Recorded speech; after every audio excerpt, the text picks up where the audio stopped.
It could just be on the human nature atrocities, period. Oh, he did do that. He was a king of the radio. That was kind of the issue, is that like with him, he was willing to call out atrocities on the side, because like I think that people wanted him to, I think he would talk about it. He wouldn't condemn any countries, because again, his whole focus was, because it's not political at that point. It is, where's my flock? And his thought, like, okay, let's just specifically think about Germany, is that there are people in Germany who identify as Nazis who are being shepherded incorrectly there, but they're Catholics, and they're struggling with like kind of that identity that you're dealing with it at the time, where we are Germany. And so if he says screw Germany, those Catholics would be like, what the heck? Let me ask you this question. Yeah. As a young lawyer, I suppose you've gotten advice from me, you've talked to me and everything, but I'm sending you into the wolves. You're doing this. Yeah. And it's a divorce case. And you tell that client, you need to do X, Y, and Z. And she goes home and does X, Y, and Z, and she and her husband shoot each other. Mm-hmm. How would you feel? Not happy. I'd be very. That's Serbia and Austria. Yeah. That's what he said. Yes. Yeah. He thinks that he made it worse. Yeah.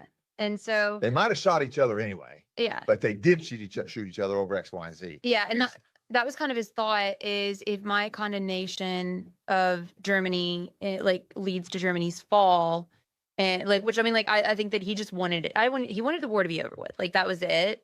But he didn't want anything that he said specifically to lead, lead to the, like, people could use his words to say, well, this person fell or this person fell because the Pope did this or that.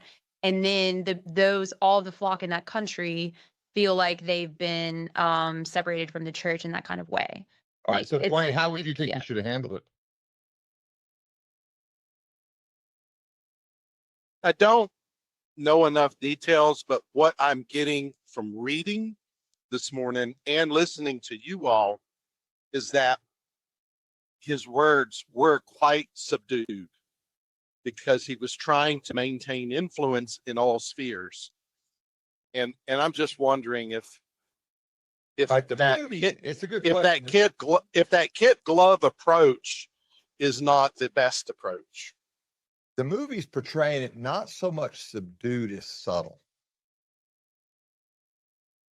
That he was subtly making his points, and he was a master at the radio.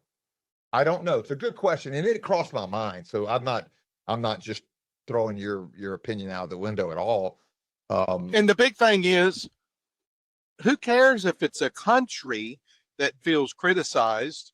If it is a country that's primarily murdering Jews, then you call out the people who are murdering and allowing for the murder of the Jews, because that's a human atrocity. If it so happens to be Germany, I'm sorry that you're offended because you're a German and it's your country that's doing